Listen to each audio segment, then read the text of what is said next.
about contentment.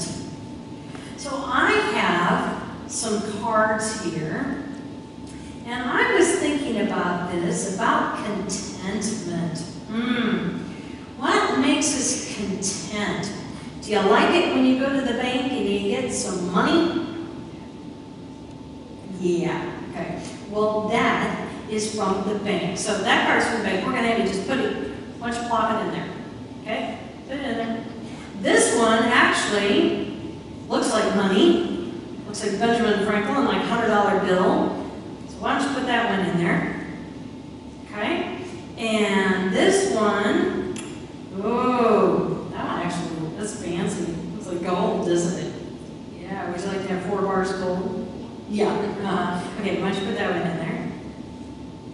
Okay, then this one, oh, Santa Claus. Do you like good stuff from Santa Claus? Do you just ever ask for one thing, or do you ask for a lot of things? All of the presents, okay. All right, so we're going to put Santa Claus in there. That one's from a casino. Blackjack? Yeah, so some people go to casinos looking for more money. That's where they go. Put that in there. Oh, and then the last one, that is from Hawaii, so a vacation. Would you like a vacation to Hawaii? Yeah, you like that? Okay, so we're going to put that in there. All right, so we've got them all. Are they all in there? Yes, they're all in there. Okay, so we're going to close it up and we're going to shake it up. Now, Paul, what we were talking about in that scripture was, he says, I know what it's like to have a lot of stuff, because I have a lot of stuff. But then, there were times, reach in there. There's nothing. There's nothing. He says, there have been times when I literally had nothing. Which do you think you like better? The times that he had some, or the times he had nothing? The times when he got stuff? Yeah, probably. But you know what? That's what we're going to learn about today. He said, I had to learn something. He said, I had to learn how to be content when I had things and when I didn't have things.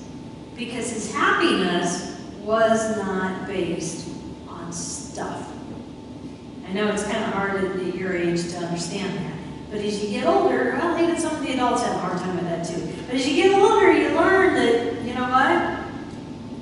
Put your hand in there. You got them. Yeah.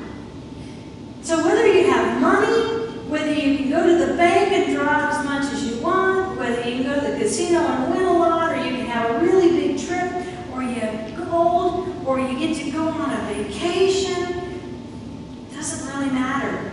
Because while you may be happy for the moment, it's not going to keep you happy, is it? What keeps you happy? It's Jesus in your heart, isn't it?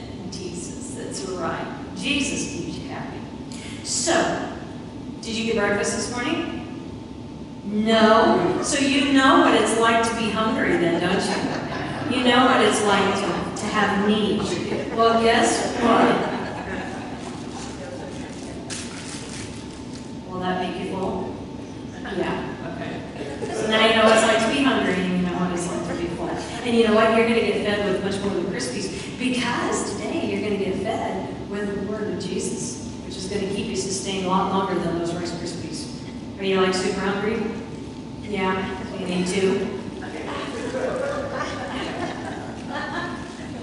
Here, what's your hands?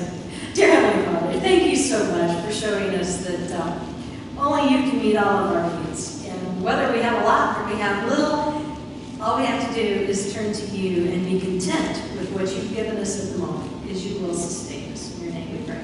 Amen. Those are the best kind. You don't need to get milk.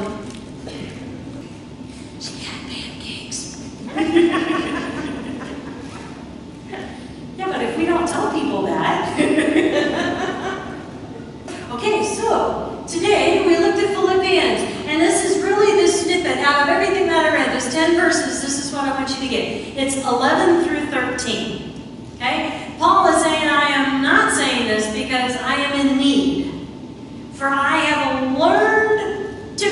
content, whatever the circumstances. And I know what it is to be in need, and I know what it is to have plenty. I have learned the secret of being content, and in any and every situation, whether well-fed or hungry, whether living in plenty or in want, I can do what? All things through Christ Jesus, who strengthens me. Okay. So the sermon today is when, then. Have you ever said those words? When, then. When, then. Maybe I'm the only one that's ever said that. When I finally have enough money I can do that, then I'm going to be happy. Or when I finally get some time to myself, then I'm going to be able to tackle that new hobby that I've been sitting on. Or when I have the kids out of the house, then I'm going to have. Or when I'm retired, then I'm going to be able. I mean, nobody's ever said that. The Apostle Paul's secret of contentment, he just said in those few words. How many picked up what the secret was? He says, I have learned. That's the secret. That's what we're going to look at today. So what is contentment? Oh, I love these pictures. What do you think that is? Maybe he just got a big promotion. Maybe he just got a raise. Maybe he got just 2 minutes without the phone ringing. Contentment. Oh, what about that one? There's a song, sitting on the dock of the bay, watching my cares go away. Oh, that looks like contentment, doesn't it? Just sitting there splashing your feet in the water. Or how about this one? A morning in your most favorite place, sitting with your most favorite cup of beverage. That's contentment. Or how about this one? I love his face. And you can't really see it in that picture, but he's actually got the Bible in his lap, and he's laughing. That's the true contentment. Well, when we look at these pictures, that's what we think, isn't it? If I were to ask you, what is contentment to you? We kind of go there, don't we? The peaceful, the serene, I got what I need, I got what I want. What does Paul say to 1 Timothy? He says, but godliness with contentment is great gain, for we brought nothing into the world, and what? We can take nothing out of it. I'm sure most of you know the story of the man who, before he passed away, he told his friends, and one of them was a lawyer, and he said, before I leave, I want you to put all my money in my casket with me, because I'm taking it with me. And they argued with him, and they said, that's nuts. And he said, no, I know I can do it. I'm going to be the first one. You're going to bury me with all my money. So the day of the funeral came, and they were all standing around shaking their heads. That was so sad that they were going to have to bury all that man's wealth with him. And the lawyer reached in his pocket, pulled out a check, and said, I got it covered. Or the gentleman who stood up at St. Peter's gates with a suitcase. And St. Peter said, you know you can't bring anything in. And he says, oh, no, I'm helping out. I brought my treasure with me. And he said, well, what's in your suitcase? And he opened it up, and he had all these bars of gold. And St. Peter looked at him and said, you brought pavement? What we consider treasure, what God considers treasure. We brought nothing into it, literally. And we cannot take anything out of it that's materialistic, that's earthly. The only things that we can take out of it is rewards, the jewels in our crown. And how do we do that? By doing the work of God, by sharing the gospel, by helping bring other souls to heaven. That's the only thing that we can take to heaven. So contentment is a choice. Ooh, how many of you thought of that? Or did you think that contentment is just what happened on you? It's actually a choice. So we looked at that number, verse 12. It says, I know what it is to be in need. See, Paul last week, and I encouraged everybody at the FCC, the PUCC needed to to watch the FCC's sermon last week, because it was totally different than theirs. And I'm encouraging all of you to go watch theirs, because maybe the first 2 minutes might have been close to the same sort of, but it's totally different. We looked a little more at Paul over there. See, Paul knew what it was like to have plenty, because Paul grew up in a very high society home. He was very smart. He was very well learned. He was high ranking in the military, and he was astute in the scriptures. Paul was used to having plenty. And then something happened that stripped it all. It was on that road when he got knocked off his horse that God not only took his materialistic, he took his sight. And what we don't know reading this, because we kind of read over that, Paul didn't know that he was going to get his sight back right at the beginning. God eventually, in his big plan, had it that he would have his sight returned in 3 days, but Paul didn't know that. He literally had, in a moment, everything stripped. So he knew what it was like to be on both sides of the coin. And then when he was doing the ministry, there were times when, just like this, the Philippians, they would help provide for his needs, yet he would be in towns where the actual town he was at, they gave him nothing.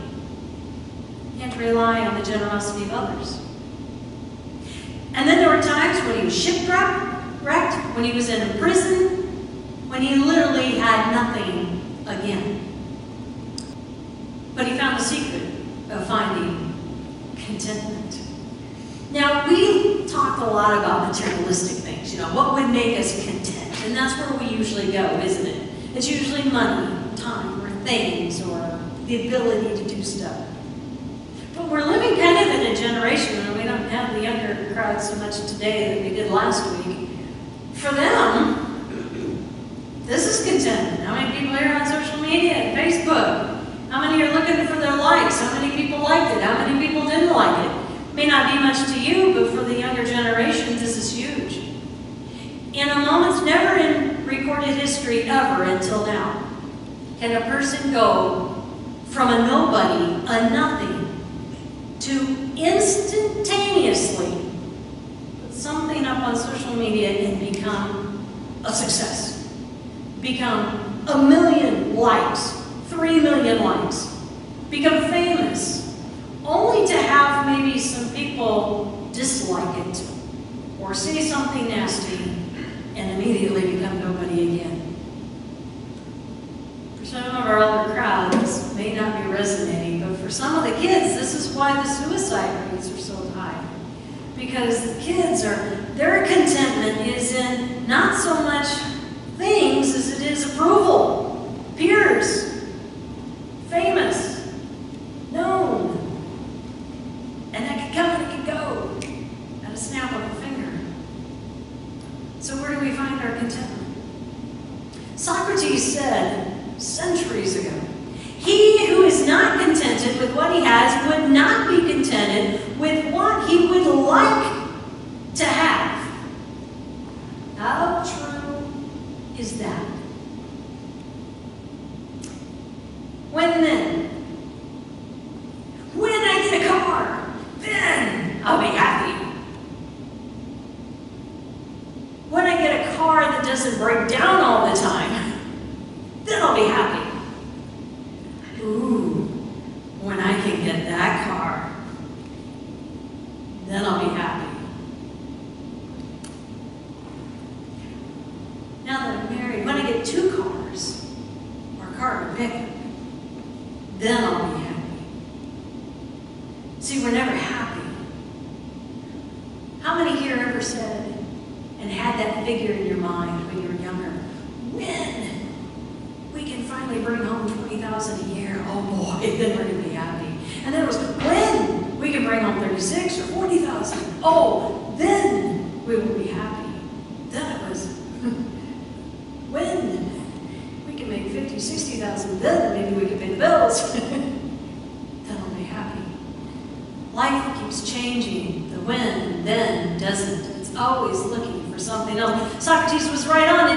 This transcends all generation and all age. Because if we're not content with what we have, we will never be content with what we think we want. Think about those who lottery. Those who were not nice people and did not know how to manage money before they won the lottery, how's it working out for them? Most of them have lost it all. Most of them are in worse shape than they were before. And yet those who were frugal and had a good handle on money and charity and had a relationship with God, when they came into some money, still were frugal, had a good handle on money, and a good relationship with God. See, that goes hand in hand. It's not just on your external circumstances, it's on the internal circumstances. So contentment is learned and earned. That is the secret that Paul was saying. It's not something that just automatically is pre-programmed into you. We're carnal nature, right? We want things, we want desire, we want pleasure, we want to fulfill those things of this world. Contentment is not one of them. Because if we're contented, then we're not want. Now that doesn't mean you can't have goals. That doesn't mean that you can't strive for more. But if you can't appreciate the point that you're at right now while you're in that process, you've missed the whole thing. And that's what Paul's getting at. It has to be a learned thing. That no matter what you're going through right now, you need to learn to be content because life will change. Things will change, either for the better or for the worse. You know, I thought about this just even in my own life. This was right after Brooke was born, and that's when John had gone off, and he was gone for about 4 years, and he was storm chasing, and he wasn't doing the cool thing of chasing tornadoes. He was following the aftermath of storms and helping rebuild and fix and clean up. And so for those whole 4 years, he'd been gone, and before that he'd been a workaholic, so he wasn't always around. He came back after those 4 years, and the economy was not doing good, and he went into kind of a full-blown depression and just a stop mode. And I can remember panicking. You know, it was always, when he comes back, then we'll be able to do this. When he comes back, then I can, get this done or that done, and nothing happened. And the funny thing is, the nice thing was we had started a little retirement account. It wasn't much, but God had provided. Because we needed that to get through that whole year to pay the bills. Well, it was gone, but it had been provided for. And I can remember at the time being so a little frustrated at one hand, and then another big part of me stopped and said, this too shall pass. I looked and said, yeah, well, he's home, but he was spending time with the kids that he hadn't got to do. He was going to the school in place of me, which I had been doing the whole before. So I didn't have to. He was getting to do the things that he hadn't got to do. And I knew that life would pick up, and it would resume, and it would go back the way it was. But it was a time for me to say, I need to be content right now, because this will pass. And it did. But it was a good lesson for me, because I had used that lesson throughout many times in my life. When things aren't the way maybe I want it to be, I sit back and go, this too shall pass, whether the good or the bad. Enjoy the time. Look for the good things. Joanna Gaines said, it's up to us to choose contentment and thankfulness now, and to stop imagining that we will have to have everything perfect before we will be happy. She was talking right at me. Sometimes we strive so much thinking that everything has to be just the way we want it to. It just has to be perfect. And then we'll be happy. We got to stop doing that. We need to be contented and thankful right now, in the now, regardless if it's messy, imperfect, perfect, whatever's going on. We need to focus on being thankful. Dale Carnegie said, it isn't what you have or who you are or where you are or what you are doing that makes you happy or unhappy. It is what you think about it.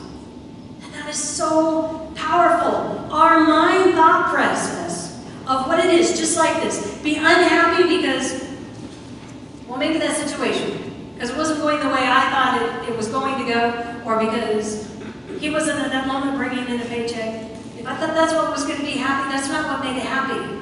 It was how I thought about it. My thought process changed to, I'm going to embrace the moment.